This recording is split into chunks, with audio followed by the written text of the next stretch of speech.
राजस्थान की राजनीति में उथल-पुथल चालू हो चुकी है।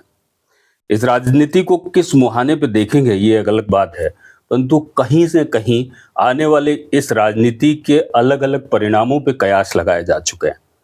एक ऐसा व्यक्ति जो कई लंबे समय से अलग-अलग तरीके से राजस्थान की राजनीति को अपनी आँख से देखता है, वो विश्लेषक तो है ही, परंतु हम कहीं न कहीं उसे राजनीति का ज्योतिषाचार्य भी कहना चाहते हैं। आज हम बात कर रहे हैं चंद्रराज जी सिंघवी से, क्योंकि 2023 जो कि राजनीति के उस मुहाने पे खड़ा है जहां पे कि कांग्रेस, बीजेपी या तीसरा मोर्चा, क्या वाकई में जो लोग अब दावा कर रहे हैं कि आने वाले समय में हम जीतेंगे या हमारी पार्टी जीतेगी, ये कितना सत्य है? इस पे बात करने के लिए चंद्रराज जी सिंघवी हमारे साथ हैं।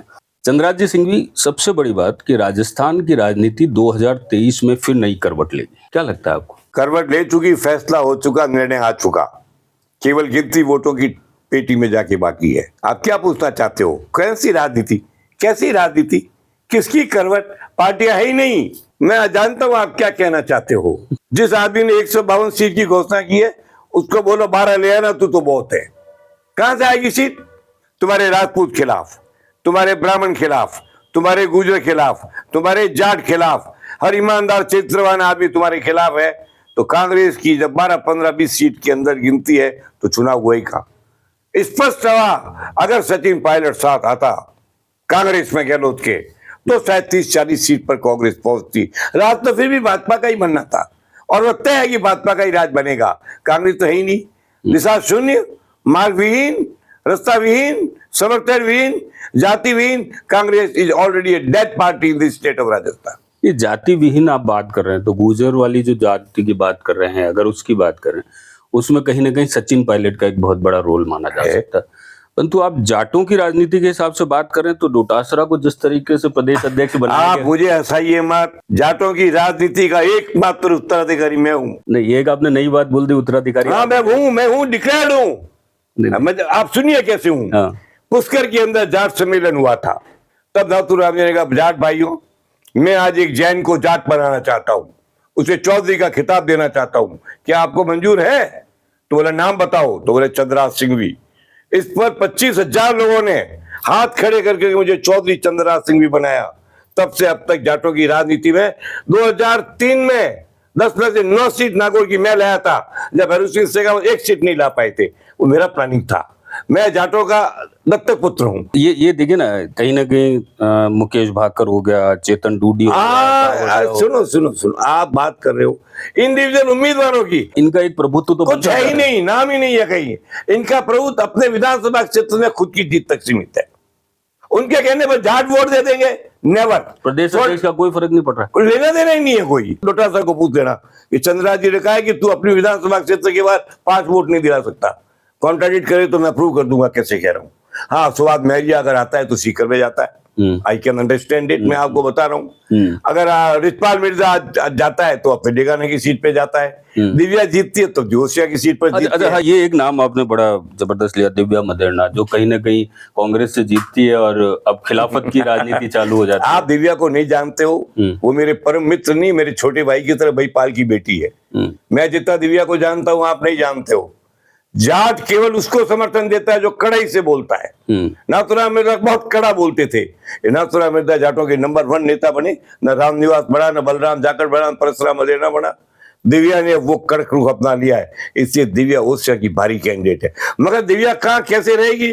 दिव्या किसी हालत में अशोक गहलोत के साथ नहीं रहेगी। सचिन पायलट आता है तो एकदम स्थिति बदलती है।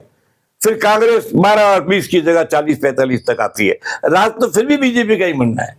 क्या पूछना चाहते हो आप? गुरु अगर पायलट आता है तो पायलट तो बिल्कुल ही चुप्पी साध के बैठे हैं। आपको लगता है ना, क्यों? जब आपने पूछा ना, पर्दे के पीछे की बात और होती है, पर्दे के बाहर की बात और पर्दा खुले ना। आज सुबह आप किरोड़ी भाई साहब आए थे, मैंने उनसे एक ही सवाल पूछा। उन्होंने कहा कि अगर सचिन पायलट कांग्रेस में नहीं है तो दौसा जिला में कांग्रेस की 1 सीट नहीं आएगी, सवाई माधोपुर में 1 सीट नहीं आएगी। फिर वो जातिगत समीकरण की बात कर रहे हैं। जाति हो गए ना, गुर्जर जाट एक होने के बाद क्या बचता है? जब गुर्जर जाट एक हो जाते हैं, सचिन की नाराजगी ये कारण, तो बचता क्या है? कांग्रेस के पास वोट ही नहीं बचता है। उसके बाद कांग्रेस का 2 फैक्टर बचते हैं, एक बचता मुसलमान, एक बचता शेड्यूल कास्ट। तो शेड्यूल कास्ट का तो अब कांग्रेस का कोई नेता बचा ही नहीं है। आप बताओ कौन है? और रात रात सवाल दूसरा बताया मैंने कहा मुसलमान ओवैसी आ रहा है, दंगल बचा देगा, कांग्रेस का दुआ निकाल देगा, जो दुआ सचिन पायलट निकालता है वो दुआ ओवैसी निकाल देगा, तो मुसलमान भी नहीं है, इसलिए हमने कहा आपने ये नया नाम ओवैसी लेके बाकी राज्यों में तो इतना कोई प्रभुत्व नहीं जमा पाए, तो राजस्थान जीतने का सवाल ही नहीं है, वोट काटने का सवाल है। जीतना अलग बात है, मैंने कब कहा ओवैसी जीतेगा, जीतेगा नहीं, मगर कांग्रेस को क्षत विक्षत कर देगा, कांग्रेस के इस वोट बैंक को तोड़ देगा, इसमें आप इनकार नहीं कर सकते। जहाँ गया उसने ऐसा किया है, यूपी में ऐसा किया ना, जब योगी की पिछली बार आपने हनुमान बेनीवाल को जब प्रश्रय दिया, हनुमान बेनीवाल की उंगली पकड़ी, तब हनुमान बेनीवाल ने भी समीकरण बिगाड़े, तो इस बार क्या लगता है हनुमान बेनीवाल भी समीकरण नहीं बिगाड़ेगा हनुमान बेनीवाल। अब जाटों के अंदर एकमात्र वो आदमी है जिसकी आवाज में जान है। जब जाट बीजेपी में जाना ही नहीं चाहता है, कांग्रेस में जाना ही नहीं चाहता, तो जाएगा कहाँ? हनुमान बेनीवाल के पास। और केवल जाट से जीत नहीं होती है, इसलिए मैंने नहीं कहा कि उसके ज्यादा सीटें आएगी, पर एक बात तय है कि हनुमान बेनीवाल की नाराजगी के कारण और सचिन पायलट की नाराजगी के कारण और किरोड़ी लाल मीणा की कांग्रेस के प्रति उदासी के कारण कांग्रेस बहुत बुरी स्थिति में आने वाली है। 12 से 18 सीट आएगी। तो आपको क्या लगता है कि दो पार्टियां, एक तरफ से ओवैसी, दूसरी तरफ से आपका बेनीवाल, ये दो जने मिलके कांग्रेस को खत्म करने में लगे? नहीं, कांग्रेस अपने आप खत्म हो रही है, क्योंकि कांग्रेस नेतृत्व तो नहीं है, कांग्रेस का कोई आदमी नहीं है जिसकी प्रतिष्ठा हो। मैंने पहले ही कहा था कि अगर अशोक गहलोत कंटिन्यू करते हैं तो कांग्रेस की 20 से 21वीं सीट नहीं आएगी।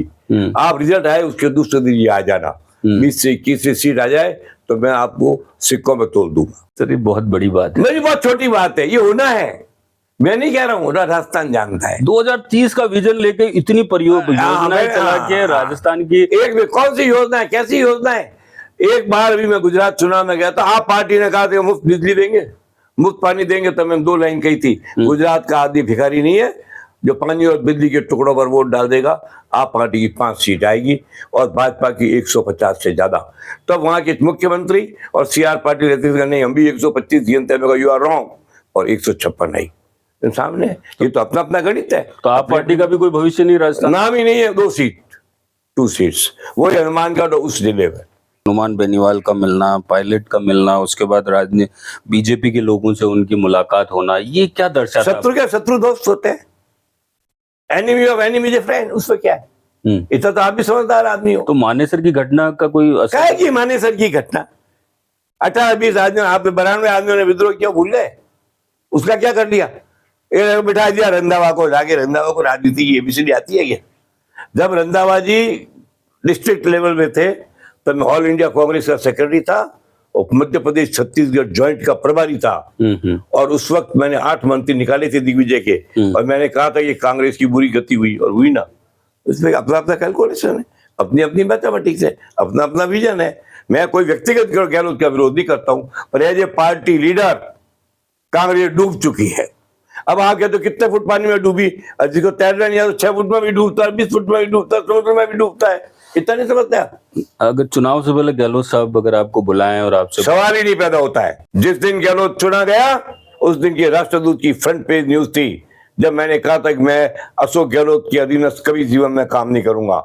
आप मंगा के देख लीजिए वो तारीख। और इसके पहले मेरे घर यही आया था अहमद पटेल, मुकुल वासनिक, राजीव शुक्ला और राजेश। मैंने कमिट किया था कि अहमद से दोस्ती निभाऊंगी और हमने निभा दी। हमने गलत किया था। एक चीज है, मैं जो खास बात जानना चाहता हूँ कि गहलोत साहब से आपकी राजनीतिक कहीं ना कहीं प्रतिस्पर्धा हो सकती नहीं, ये कहा कि प्रतिस्पर्धा बराबर ही नहीं है, मेरा उससे कोई लेन देन ही नहीं है, हमारी क्षमता ही नहीं है। मैं यूनिवर्सिटी का 3 बार प्रेसिडेंट रहा, जाऊँ क्लास कार्य नहीं बना, पर बाद में ये अपनी इंटेलिजेंस से सोनिया जी के पास गया और तब से नेहरू परिवार का लॉयल भी रहा। उन्होंने इसको आशीर्वाद दिया और जगह मिलती रही। पायलट के कारण आप कह रहे हो कि कांग्रेस को नुकसान? पायलट के दोनों पार्टियों को नुकसान है, ज्यादातर नुकसान कांग्रेस को है। कांग्रेस जाट को अपनी शक्ति मानता है, मैं नहीं मानता। मैं जो होता है स्पष्ट कहता हूँ। मैंने अभी इतना मैंने कांग्रेस की बुराई की, पर मैंने एक वर्ड गहलोत के खिलाफ नहीं बोला है। मैंने राजनीतिक स्थिति बताई है, मैं विरोध करता ही नहीं किसी का। क्यों? जब मैं 80 साल का हूं, मैं ये दूध पीते बच्चे थे जब से मैं गहलोत साहब का दिल्ली में अभी जाना और ये कहीं ना कहीं ये दर्शाना कि जो लोग पायलट के साथ हैं वो अपने टिकट के बारे में सोच ले। कौन टिकट की परवाह करेगा इस बार? कांग्रेस का लेंगे नहीं लोग, पीछे लेके भागेगी कांग्रेस टिकट। लोग कहेंगे विदाउट टिकट ट्रेवल करेंगे। रेलवे में बिना टिकट वाले ट्रेवल करते हैं, उनको बाद में डबल देना पड़ता, दे देंगे, कांग्रेस का टिकट नहीं लेंगे। कांग्रेस की बहुत बुरी गति होने वाली है, यही नहीं होने वाली, देश में होने वाली है। राहत कैंप चालू हुए हैं, आम पब्लिक को साधने की बात है, जो कि सरकार से जुड़े, सरकार को उन योजनाओं, सरकारी योजनाओं का लाभ मिले। तो आपको नहीं लगता ये एक वोट बैंक है? वोटर भिखारी नहीं है, टुकड़ा डाल के खरीदना चाहते हो? तो हर पार्टी कर रही है ना। हर पार्टी फेल हो रही है ना। गुजरात में पानी बिजली फ्री करने की घोषणा के बाद 5 सीट लाया था। तो आपको क्या लगता है इन योजनाओं का कोई असर? कोई मतलब ही नहीं है। काहे की योजनाएं, ये चिरंजीवी योजना, काहे की चिरंजीवी, ये सब योजनाएं एक दिन में मैं लाइए, आप पेन कागज लेके बैठे, 35 योजना अभी बना देता हूँ और घोषणा कर देता हूँ। क्या मतलब है इन योजनाओं का? क्या सेंस है इन योजनाओं? कोई पब्लिक बेवकूफ नहीं है। अब आप ही बताइए, एक पानी की गिलास के लिए अपना जाति का समर्थन छोड़ देगा आदमी? आप मुझे बताइए, क्या इन घोषणाओं का असर होता है कभी? क्या होता है? किसको परवाह है? जो 700 रुपये का सिलेंडर 1000 में खरीद लेगा, 500 का 2000 में खरीद लेगा। अरे इस प्रदेश की जनता स्वाभिमानी जनता है, भिखारियों की जनता नहीं। ये तो टुकड़ा भिखारियों के वोट ले सकते हैं। हाँ, बेगर्स के अंदर वोटिंग करोगे तो शायद। 2023 के चुनाव के लिए आखिरी 3 पंक्तियां। कुछ नहीं है, Congress is dead, BJP is coming in power,